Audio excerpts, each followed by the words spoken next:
Bismillahirrahmanirrahim. Assalamualaikum warahmatullahi wabarakatuh. Alhamdulillahirrabbilalamin.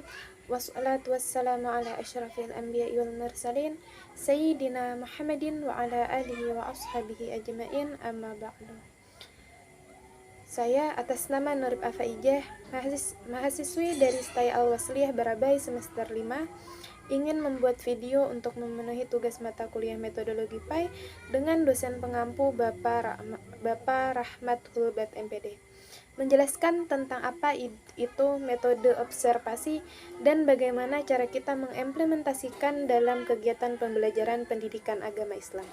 Sebelum menggunakan sebuah metode dalam pembelajaran, terlebih dahulu kita harus mengetahui apa arti dari metode observasi. Nah, pengertian dari metode adalah jalan atau cara yang harus ditempuh untuk mencapai tujuan tertentu, sedangkan observasi adalah aktivitas pengamatan mengenai suatu objek tertentu secara cermat, secara langsung di lokasi penelitian tersebut berada. Dan metode observasi adalah metode pengumpulan data di mana penelitian atau kolaboratornya mencatat informasi sebagaimana yang mereka saksikan selama penelitian.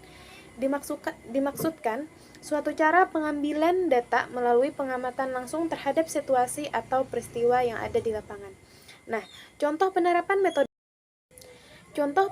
metode observasi dalam pembelajaran adalah ketika saya melaksanakan pembelajaran pada kelas 2 SD. Nah, di kelas 2 SD ada materi pembelajaran tentang mengenal Asmaul Husna Al-Hafiz, yang artinya Allah memelihara.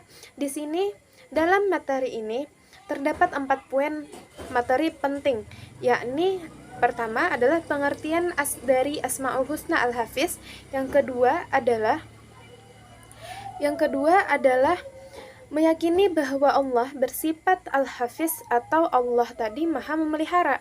Yang ketiga adalah membuktikan bahwa Allah bersifat Al-Hafiz atau Allah Maha Memelihara, dan keempat adalah meneladani Asmaul Husna Al-Hafiz dalam kehidupan sehari-hari.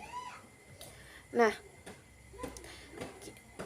kita dapat terlebih dahulu menggunakan metode ceramah pada 2 poin utama tadi. Yang pertama adalah pengertian dari Asmaul Husna Al-Hafiz atau Allah Memelihara tadi, dan poin keduanya adalah kita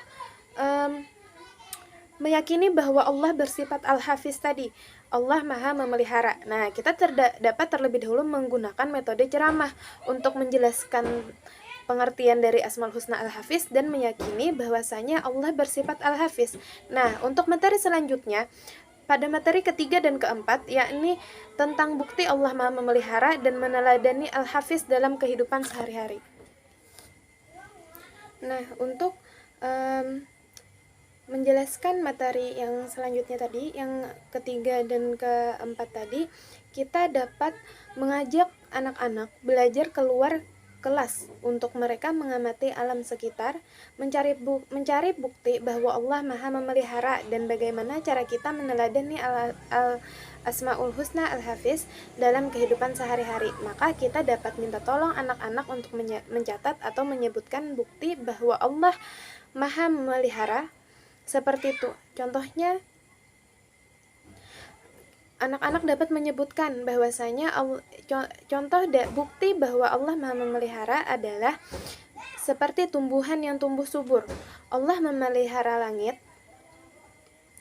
dan memelihara hamba-hambanya, kita sebagai hamba yang Allah pelihara dari musibah-musibah yang Allah turunkan ke bumi. Nah, yang ketiga, rezeki yang Allah berikan juga salah satu rezeki yang Allah beri, salah satu bukti Allah memelihara kepada kita, yakni memelihara rezeki untuk kita tadi.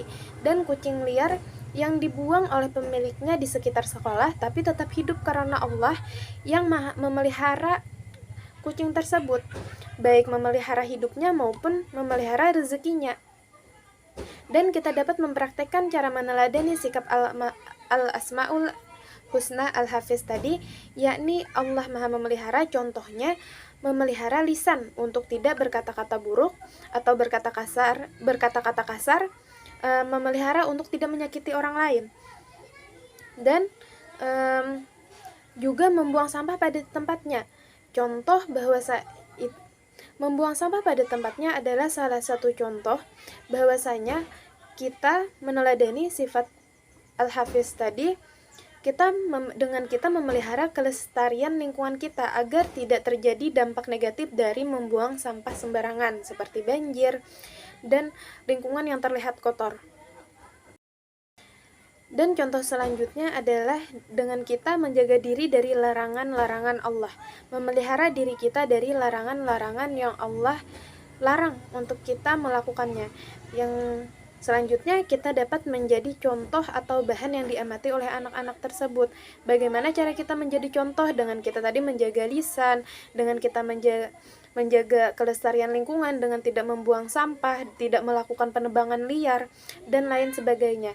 Dengan ini anak-anak dipaksa aktif untuk mengamati lingkungan sekitar maupun kegiatan-kegiatan yang kita lakukan sebagai guru. Karena kita sebagai guru menjadi contoh terhadap anak-anak tersebut.